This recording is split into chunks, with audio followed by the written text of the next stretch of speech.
I looked at it and I remember thinking, you know, my God, we've done this. We've gotten it built and we've got one ready to fly. It's probably got 1 million pieces in it and they all got to work at the same time. Liquid hydrogen tank in the second stage now pressurizing. T-minus 60 seconds and counting. T-minus 60.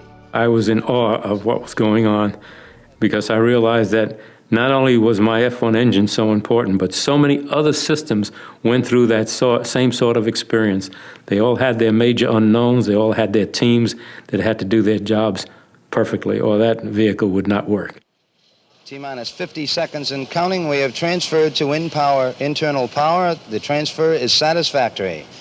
As it comes up to ignition point, you're trying to run over in your mind all the things that you thought might need checking. Again, you know, well, I think this is okay, and yeah, it has to be. We checked it so many times. We knew the countdown was going down. We knew what time they were supposed to launch, so we were all just transfixed on the launch pad. 15, 14, 13, 12, 11, 10, 9. Ignition sequence starts. 5, 4. We have ignition. All engines are running. We have liftoff. We have liftoff at 7 a.m. Eastern Standard Time. The tower has been cleared. The tower has been cleared.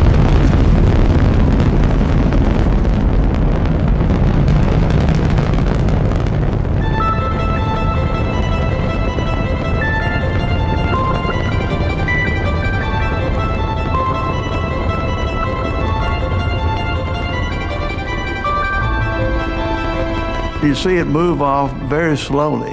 Oh, what's wrong? It's never going to go. Come on, go, go, go, go. You want to coax it, you know, get off of there. You say, my God, that's, you know, thousands of tons and it's moving so slow you think it's going to fall over. Shock wave is progressing across the water, coming towards you. It's pretty impressive, you know.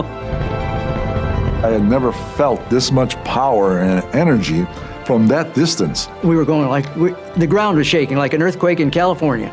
It was absolutely incredible. You thought that you were going to be knocked over with the power of that. I did hear women saying, oh, oh, oh, ooh, ah, And then clapping.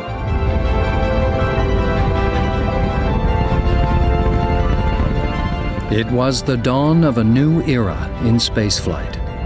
With 5 engines guzzling 15 tons of fuel a second to generate 160 million horsepower, the 6.1 million pound Saturn rocket soared skyward.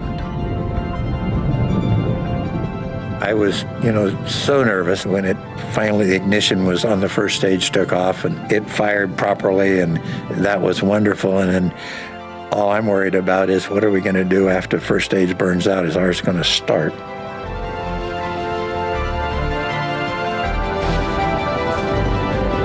And so we're watching the data, and we're watching the data, and we're watching the data. I don't think I breathed for 8.5 minutes.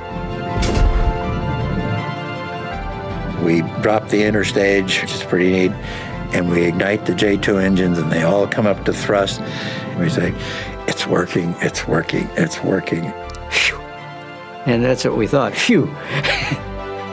And we ran out of fuel, and the fuel cutoff sensor said, we're out of gas.